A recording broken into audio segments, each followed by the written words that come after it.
Vaya con Dios. Go with the gods, and one day we will be there. Of course, it's not possible if you don't believe that there are any gods. So that was what the Toltecan made.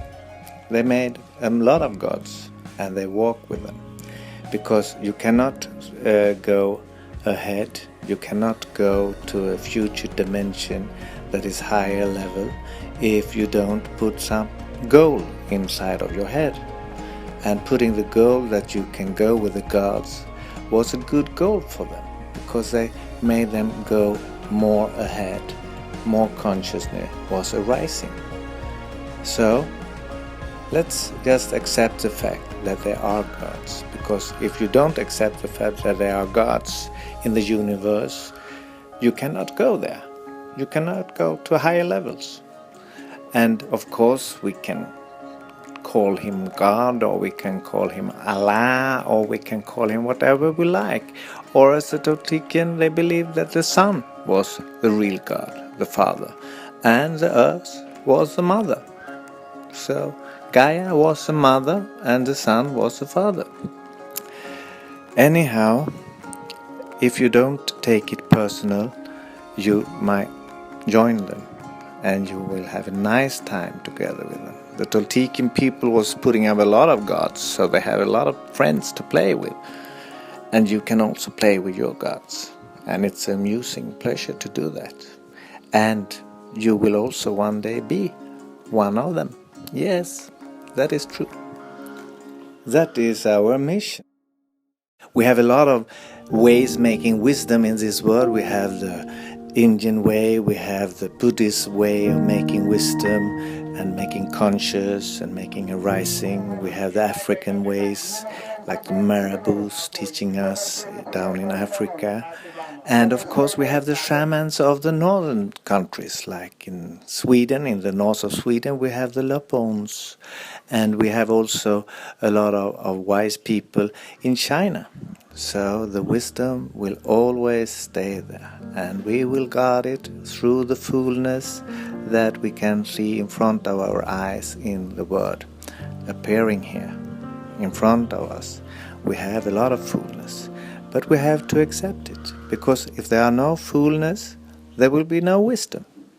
That is another truth that you have to look a little bit further to, and that is that everything works with polarity. Without polarity we cannot have the life's energy. Without day and night, without winter, summer, without black and white, we cannot live and make our lives. Because we need the polarity, we need the electricity. It's like plus and minus, negative, positive.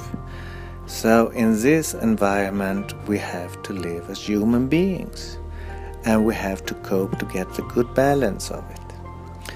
So when you walk along the road, you also have to know that sometimes it will change from dark to light, from hot to cold, and it's best that we find a suitable balance of the changes, so we don't get off the line.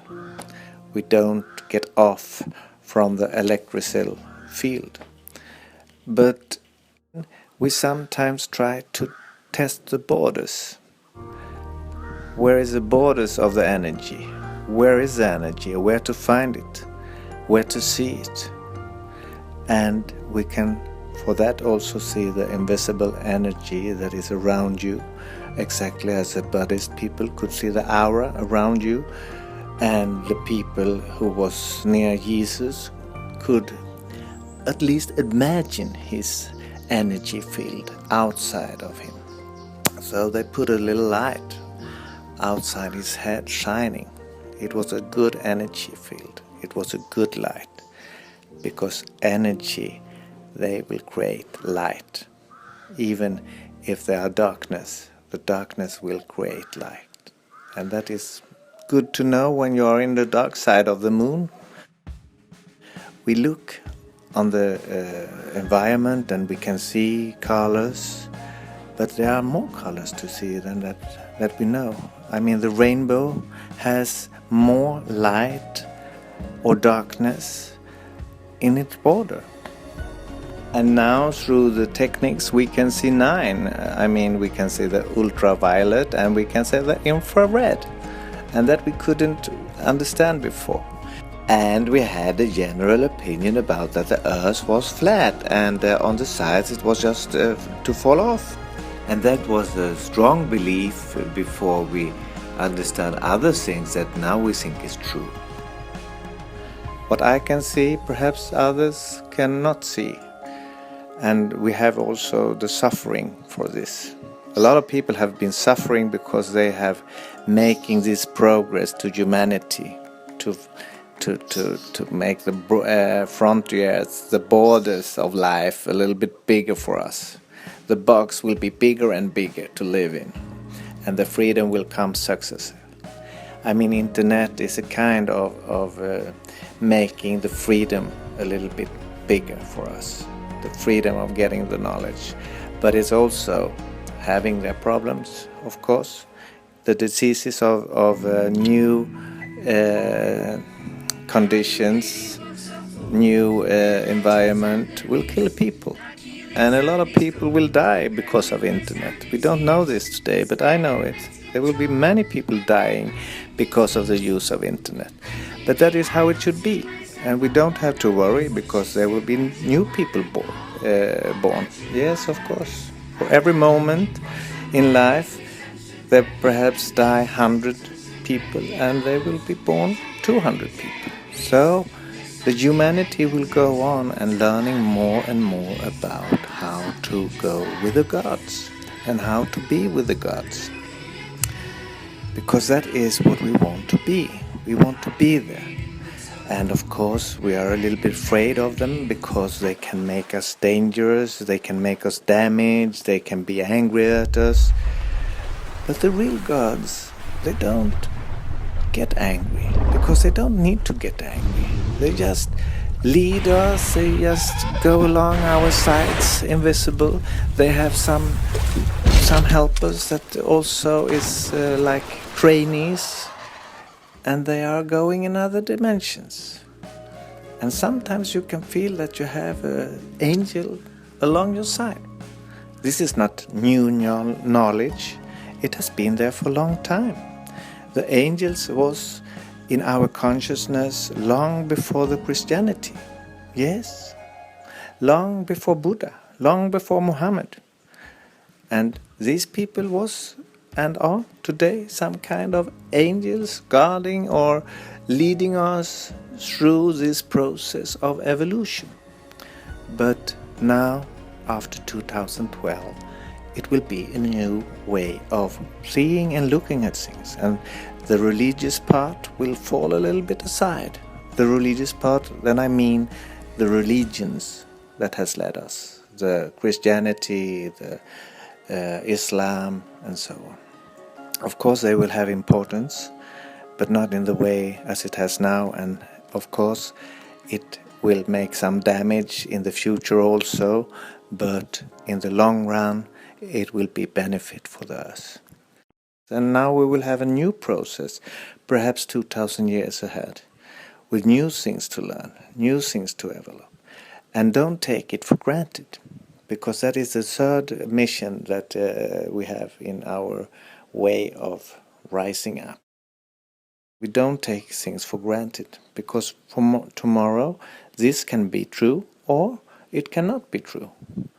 We don't know. It's like the story about the Chinese guy that was having a horse, and everybody was telling him that he was so happy because he was having this horse, and the man was saying, "Yeah, we don't know, let's wait and see." And the day after, the horse was running away, and everybody was coming to him and complaining and saying, "Oh, you're an unlucky man because you bought a horse and now it has been running away." And the man still repeating that he didn't know about if he was lucky or not lucky, because that will be in the future. And then suddenly, after a week, the horse was coming back, and it was bringing 20 other horse friends. So now the man had 21 horses, and he was the most lucky man in all the village. And I mean, having a horse on that time was a really fortunate thing to have. So everybody was coming to him and saying, "Oh, we congratulate you. You are a lucky man. You are a fortunate man." And the man said, "I don't know."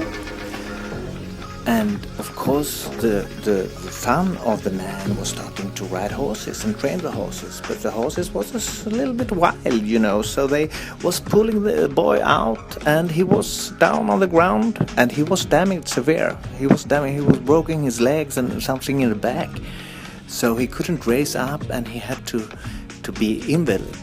And everybody was complaining and saying, "Oh, you are so unlucky. We are so sorry for you." And the man was saying, "We don't know, because what is good and what is not good, we cannot take it for granted. We see tomorrow."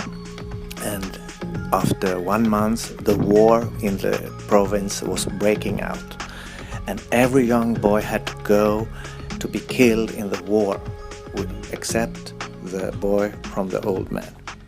So that is about taking life for granted or not for granted. So please don't take anything for granted. We don't know, but we can hope. Without hope, no life.